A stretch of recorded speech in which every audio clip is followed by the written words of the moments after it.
ایک بدو عورت ہے، ان پڑھ عورت ہے، ام معبد الخزاعیہ، وہ میرے نبی کا حلیہ بتاتی ہے.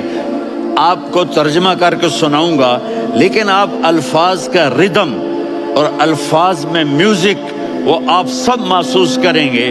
وہ بدو عورت کہتی ہے اپنے خامد کو کہ ابو معبد، ایک شخص آیا تھا، مجھے یوں لگا جیسے 14ویں کا چاند کپڑے پہن کے زمین پہ اتر آیا ہو.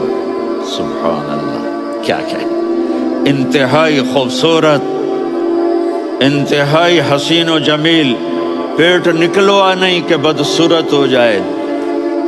کہا اتنا خوبصورت تھا کہ سر سے پاؤں تک حسن اس کا غلام تھا، خوبصورتی اس کی باندھی تھی، اور میں جدھر سے دیکھتی تھی مجھے حسن ہی حسن نظر آتا تھا، اور جب میں اس کے چہرے پر دیکھتی تو میری آنکھ نہیں بھرتی تھی، میرا جی چاہتا تھا میں دیکھتی جاؤں دیکھتی جاؤں دیکھتی جاؤں، میرا دل نہیں بھرتا تھا. کون؟ وسیم.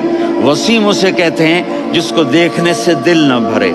قسیم، جدھر سے دیکھو حسن ہو، اسے کہتے ہیں قسیم، کہ اس کی آنکھیں بڑی موٹی، احور، ادعج، اشکل، انجل، ابرج، اہدب، یہ سب میرے نبی کی آنکھوں کی تعریف ہے. ان 5-6 الفاظ کا ایک مطلب ہے کہ اللہ نے کائنات میں ایسی حسین آنکھ کسی کی بنائی نہیں تھی. حسن و جمال آنکھوں میں، اور پلکیں بڑی لمبی. یہ عورتیں یہاں وہ نکلی لگا لیتی ہیں نا لمبا لمبا کرنے کے لیے، تو میرے نبی کے قدرتی یہ بال لمبے تھے حسن کو بڑھانے کے لیے. داڑھی بڑی خوبصورت تھی.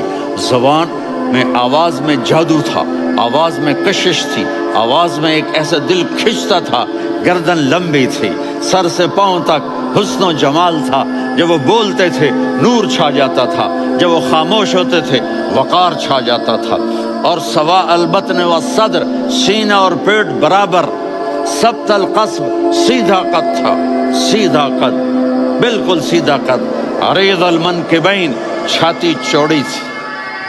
طویل الزندین، بازو لمبے تھے. رحب الراحہ، یہ ہتھیلی بڑی چوڑی تھی.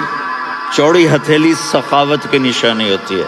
رحب مسیح القدمین، پاؤں اتنے نرم تھے لگتا تھا اس پر تیل لگا ہوا ہے، اور پانی اس سے یوں نیچے چلا جاتا تھا. اور یمشی تکفین، کندھے جھکا کے چلتے تھے. اللہ اکبر. یہاں 4 آدمی سلام کریں تو آدمی یوں ہو جاتا ہے، اور میرے نبی کو فرشتے سلام کر رہے ہیں اور آپ یوں چلتے تھے، ایسے ایسے چلتے تھے، تھوڑے سے کندھے جھکا کے چلتے تھے. ایسے آپ کبھی نہیں چلی. جو دیکھنے میں ایسا حسین ہو اس سے پیار کیوں نہ کیا جائے.